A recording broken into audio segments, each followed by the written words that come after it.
but I'm not doing anything. And here's the best part about it, guys. It's all automated. I'm not even typing. Everybody wants to know how this is going to help their project. How is it going to make them more proficient? We've been using AI and these buzzwords, but nobody's ever dived deep into real models to show you how you can actually do the work. Revit, Navisworks, MCPs, and agentic AI. I'm about to do that right now. Make sure you stay to the end and get all these gems out of the way. Well, what's next? Well, we got to go over to the AI side of things and Anthropic side of things so we can actually go into talking more about how do we connect AI to having software. And it's going to come all full circle, but at the end of the day, we still need to go through this process. So what I want you guys to do, and I'll have a link in the description as well for this, so you don't have to go hunting and pecking for this, but what we're going to have to understand is two things. One, we're going to have to go over and just make sure that, hey, let's go and get the pricing. But the other thing that we want to do and just make sure we have, so you guys know about this, is the other aspect. When you learn this aspect of it, we're going to go over where Anthropic has their own courses for this stuff as well, so you can get certified. I got my own personal Street Architect school community where I am going to teach you guys how to leverage all these different things within inside my community with the different classrooms and then the community aspects, so you guys can actually go and conversate, because at the end of the day we need a community to push these things forward, to be forward-minded and thinking as well. So without further ado, let me go and jump over to the Claude AI aspect and get into how we're going to integrate this information together. So if you go over to Claude, and then if I'm go over into my aspect of it, here's kind of what my Claude Code is: co-work and chat. And as you can see here, I've got a bunch of different avenues over here. This is what it looks like over here. And if I click on this, I can look at different widgets or not. Over here, here's my task, here's projects, here's artifacts, here's schedule. And you may ask me, okay, look, man, I'm just now learning this stuff, so I don't really know what all this means. Perfect, I got you. So on the home tab over here, we've got the chat, and then we've got co-work. Now, what I would always recommend is that anytime you're going to do anything for any projects, everything needs context. And so because it needs context and memory, all right, I always build a folder structure. I build a folder first and say, hey, where's this going to live? A lot of times it lives either on, you can do a drive, or you can Google Drive, or you can do it on your documents. But either way, this is the part where Claude's going to want to know where you want to store these files that we're working on and give me context versus just randomly just starting. And so if that's the case, I'll pick a folder that I already have, and then I'll have a specific subject. Like I have, YouTube, LinkedIn, my business, any TikTok. And so all the context that's stored within is going to help Claude understand every time it helps me do something, context of where it was that I left off and what I actually want done within those confines. And so I like to do that first there. And then also to guys, what I was talking about is that here's the different complexities. It talks about tougher tasks. It talks about Opus 5, Sonic 5, and Haiku. And then I can also do the different levels of effort. Okay, the higher, the lower effort, depending on what the task is at hand. Okay, and this is co-work, which means that it can go in and then it can actually do things from a co-work standpoint, guys. All right, super important just to understand the user interface. Okay, and then also too, I can make sure if I needed to come talk to me, as far as, do I want to stop asking me questions, or do I want it to kind of just go more on an automated task? Then they get the same thing with Claude Code. Claude Code is where a lot of things I can do some stuff with co-work, but Claude Code is where it takes it to the next level, where I got a lot of more coding apparatuses and things that I want to do with that, and then that's the file that I use. So I kind of wanted to just kind of go over like a skim of how this works. Overall, just looking at this from an Anthropic standpoint, I would highly recommend, click over here so you guys see that, and it kind of just changes.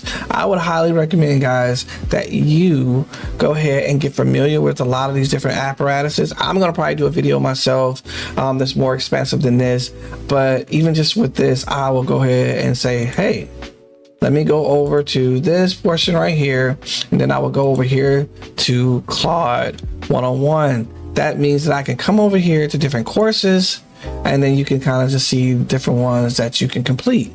And so it's really, really important to understand. So let's just do a recap. I showed you about pricing.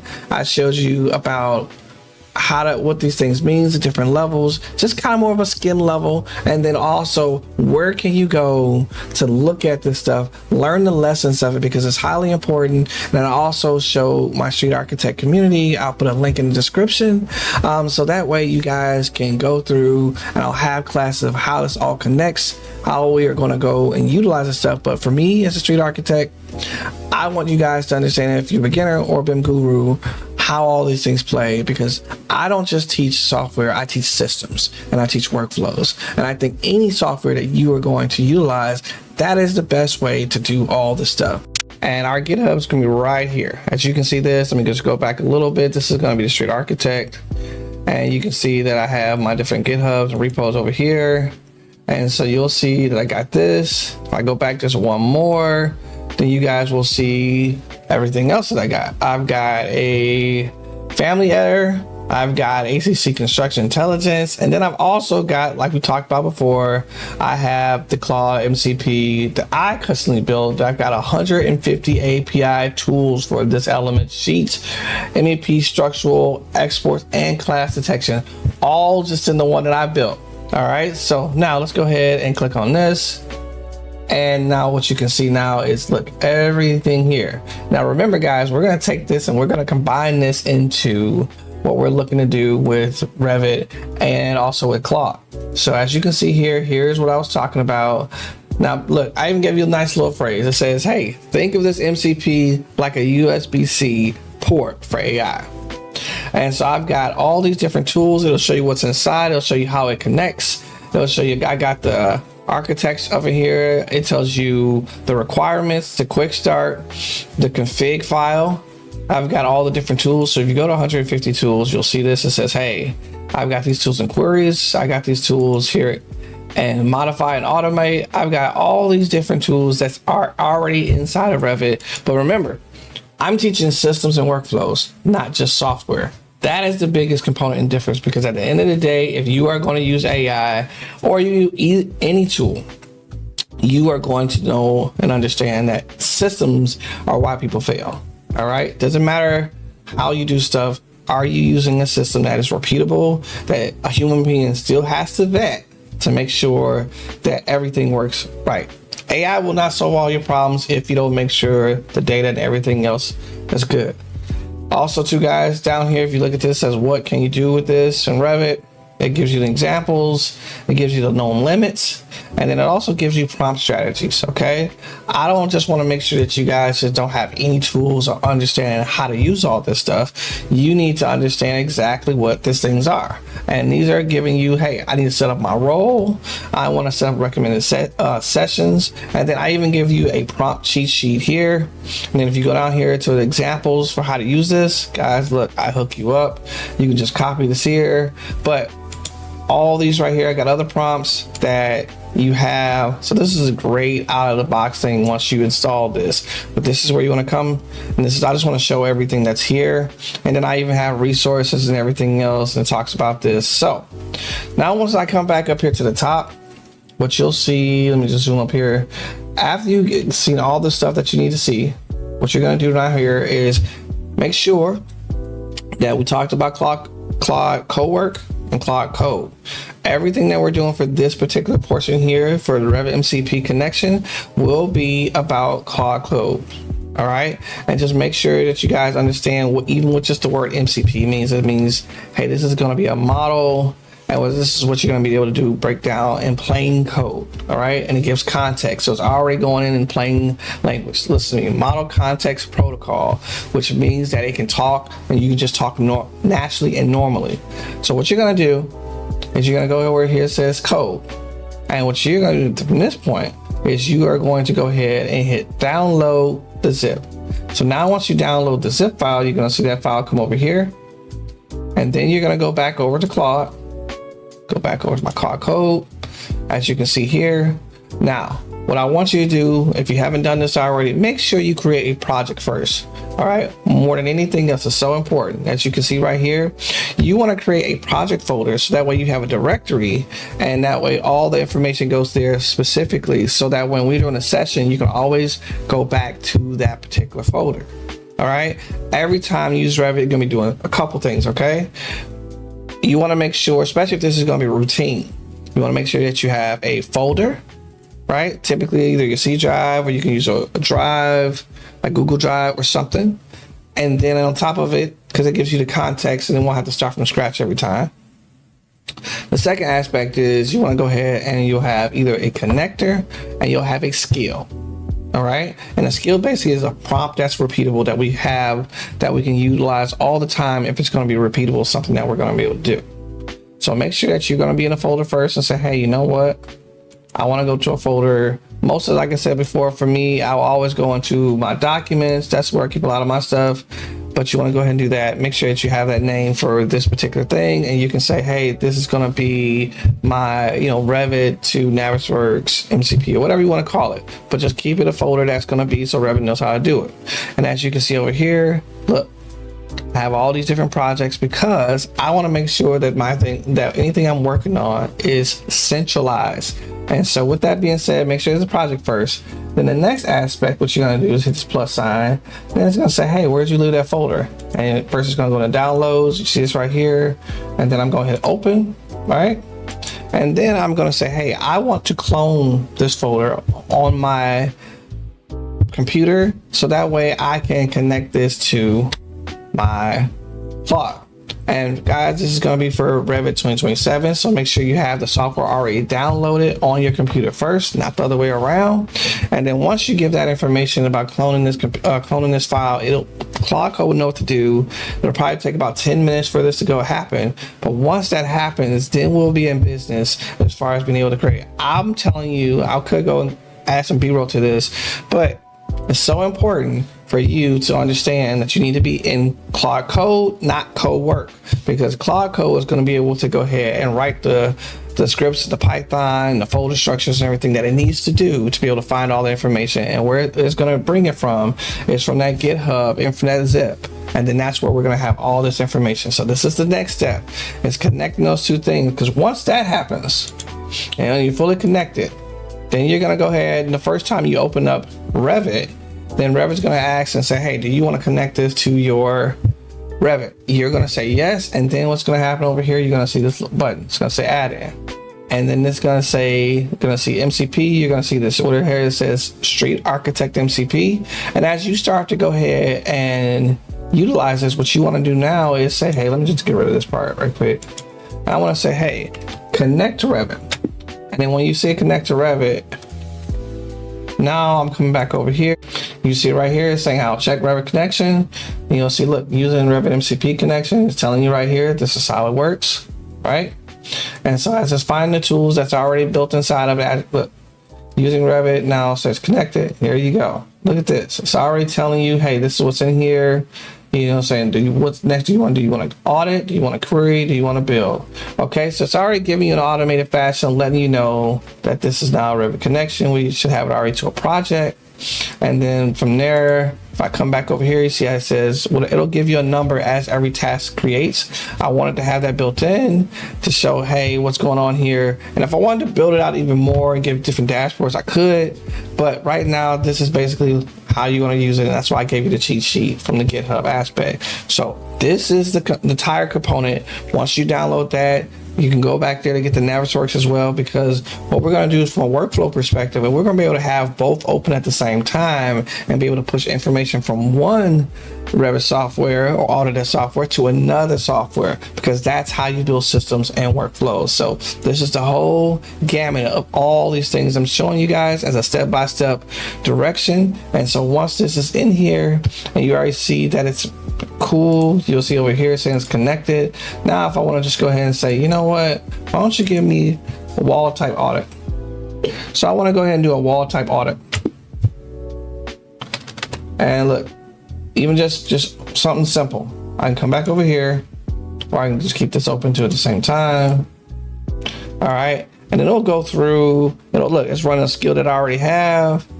It's giving me an audit now because I'm going to show you how to build a skill utilizing this in the other way through the workflows, because it's so important, because I'm going to show you on the back end what a skill is, how to go ahead and create the skill, and then how to utilize it for the actual Revit model itself. And so just showing you the components of how we're going to do it, how you're going to connect it, what it should look like on the other side in Revit, and then what it's going to do just to check the parameters already from your model. I always do a query first just to make sure everything's working first, and then after that you can either go ahead and print that cheat sheet out that I already created on GitHub, or guys, I'll put a link in the description, 100 different ways and prompts that you can use that, and skills that you can also add to your documents that you can have Claude put inside so that actually you can use it together. I've got Claude over here. Remember, we're going to be in Claude Code, so just so you guys know, I'm already here. I've already been kind of a little pre-prepping. So now I'm over here inside of Claude. I have it open, and we should have some different connections. Now here's the thing that I want to show. Now we have all these different wall types and everything else, and I want to show an example of, first of all, how we locate and what we do. So if we're in Claude, the very first thing that you want to do before you even get started is you want to make sure that you're active. So if everything goes correctly, you open up Revit, you get that notification saying, hey, all right, are you going to allow Claude to be inside of your Revit? You're going to say yes.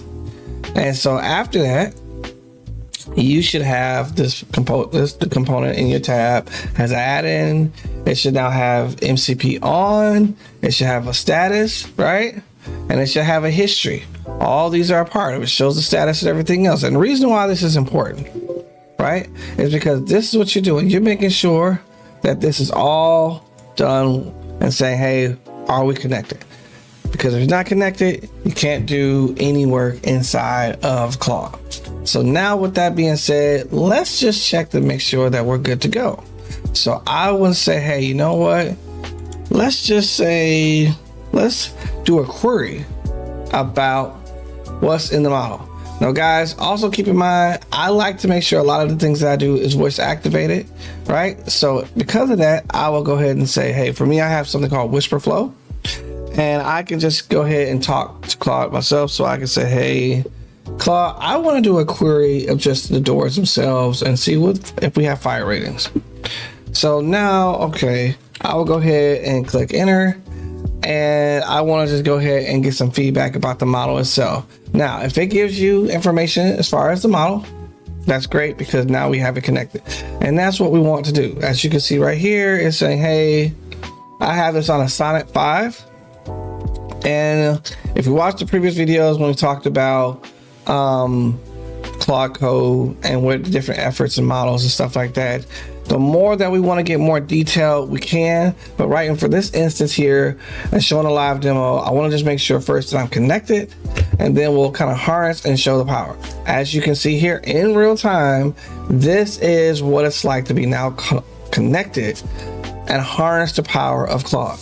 You may even ask, why are we going to go ahead and why can't we just use the Autodesk Assistant from, Revit already?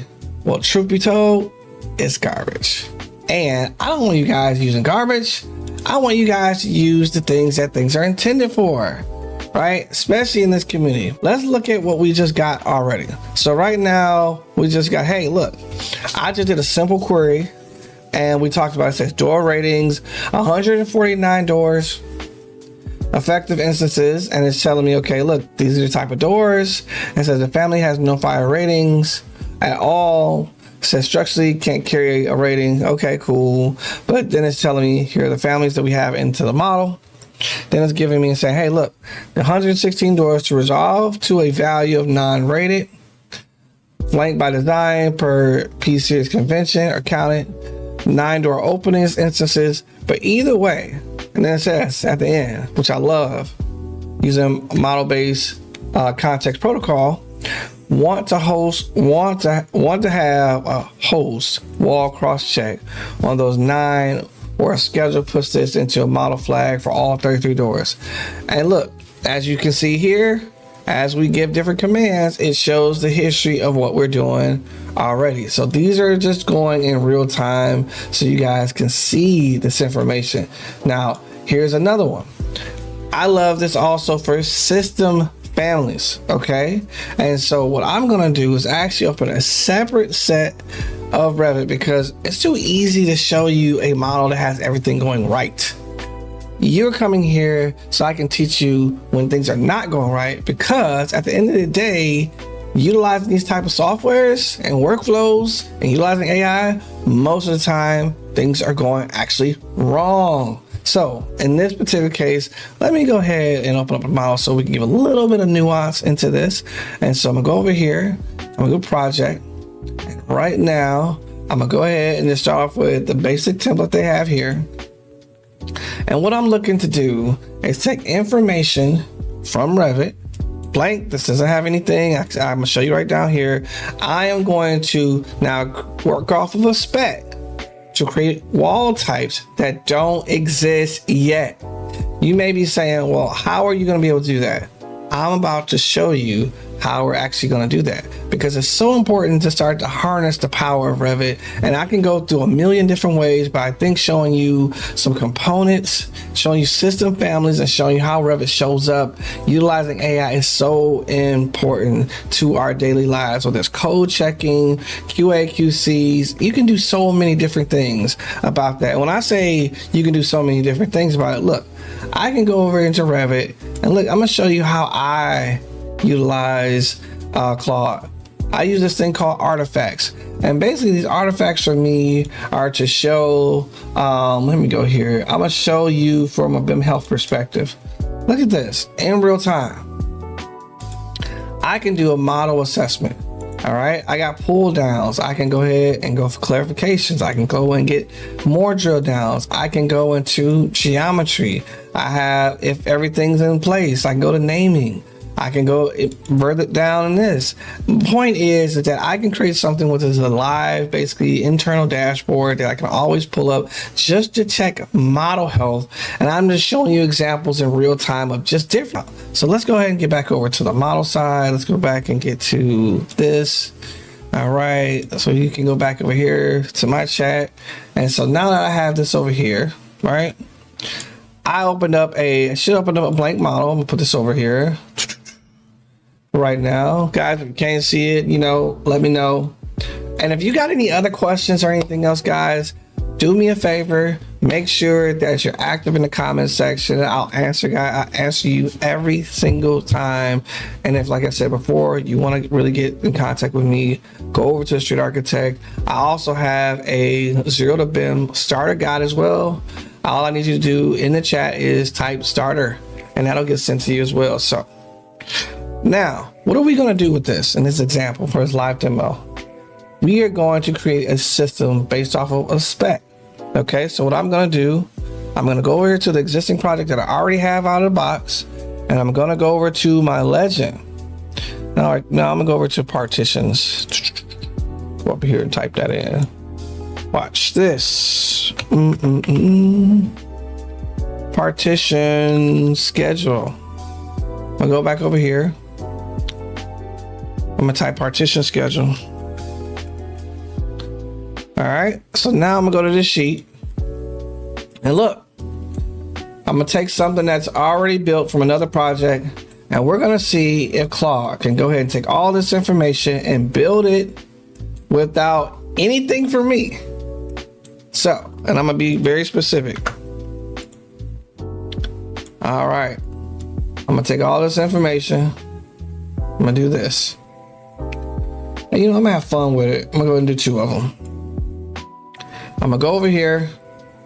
Now I'm gonna go back over into my blank project, and I'm gonna say, hey Claude,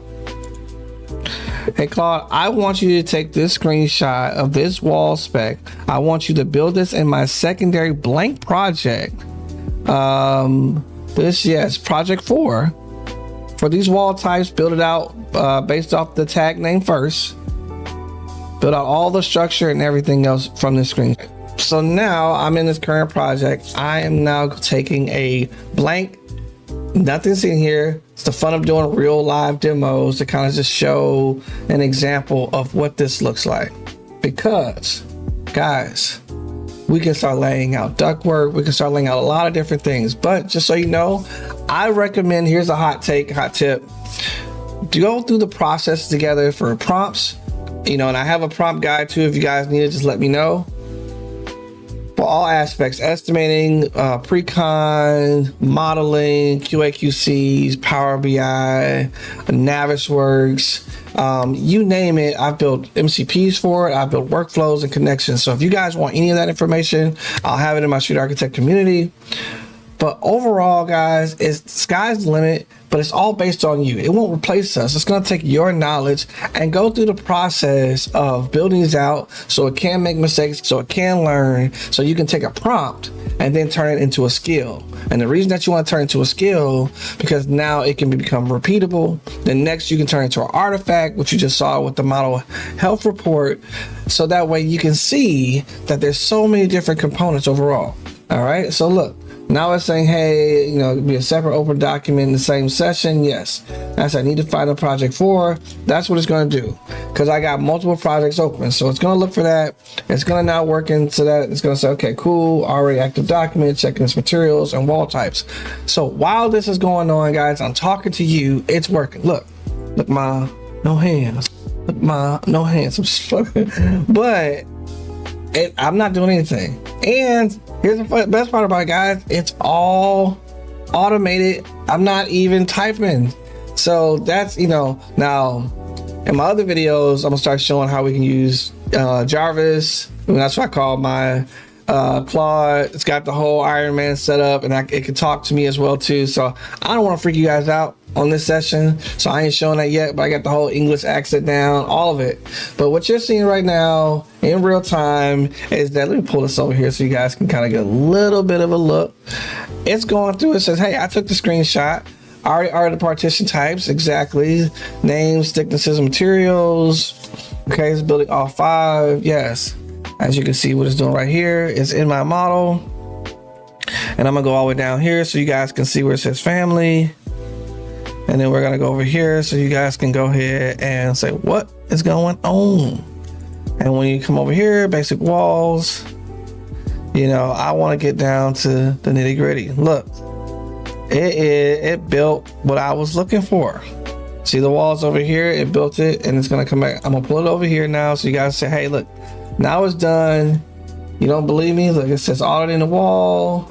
That doesn't match the wall I built, so thickness material. Okay, and layers are still wrong. Something's colliding on the type marks. Okay, re-verifying exact. So it's gonna go through utilizing the back end. And remember, guys, if you ever want to see that it's working as well too, look, the history is still being tracked, right? It's still being tracked. Everything's going on, but you look at the walls are still over here. So we're gonna go into this aspect, and it's saying, okay, cool. Here's what it actually did. This is one making sure that it's correct. It's making sure that all the information is going to be in here at the 1 hour, 2 hour partitions and everything else. So that is what I want. It's cool. It's not place, 0 walls, project total. And as I start to do this, you'll start to also see schedules that are running with this as well too. So right now it's saying, hey, it's clear, rerun the audit. Now, okay, perfect, good. Look, this is what I want to do. It's telling me to take a pass. Now it's telling me that it did all this information. Now I've even created a skill for this as well to make sure that it's being checked correctly and making sure things are built. So watch this. Here's a skill I wrote. So I wrote a skill for Revit, and look, now it says wall assembly. And what it says, hey, you build Revit system wall types. Now I can go ahead and check the schedules, spec sheet descriptions, every layer, and making sure everything's correct. So now I'm gonna say, hey, verify using my skill set for Revit wall assembly to everything is correct to what I'm looking for. Still look, no hands. And now I go ahead and I took the skill, and how to access a skill is just do a backtrack. Now, if you want to know what a skill is just a set of instructions on how to do the thing that you're trying to do. And so after I went ahead and it did the work that I was looking for it to do, I would tell Claude, hey, I want you to turn this into a skill so I can reference this pretty quickly without having to find a prompt, try to copy it back. And that way we've automated the process. And now let's just say I want to run that skill every time I get a model every Monday, or I want to run another skill for class detection or QA/QC every Tuesday, and say only real classes, not soft classes, check for the tolerances. I can do all these different things and build another artifact like you saw and have that internal, or I can do something Power BI related external. Sky's the limit for what you can do, but I want to show these all in real time, show all the information, and you may say, okay, cool. So that's my phrase I'm using. I'm sticking with it because guys, at the end of the day, we grow together. All right. And so in this, especially, I'm excited about it because sky's the limit. I'm gonna be doing other videos when it comes to using Unreal Engine, using Rhino, SketchUp. Sky's the limit for all these different things. I'm gonna build MCPs for that as well. Guys, I appreciate you guys staying all the way to the very end. Make sure you go to subscribe to the Street Architect Street Community over at school. And I'm signing off. And just so you guys know, go ahead and check out my next video about AI and Claude. And I'm sure you'll get even more things that you need to know as far as workflows and systems.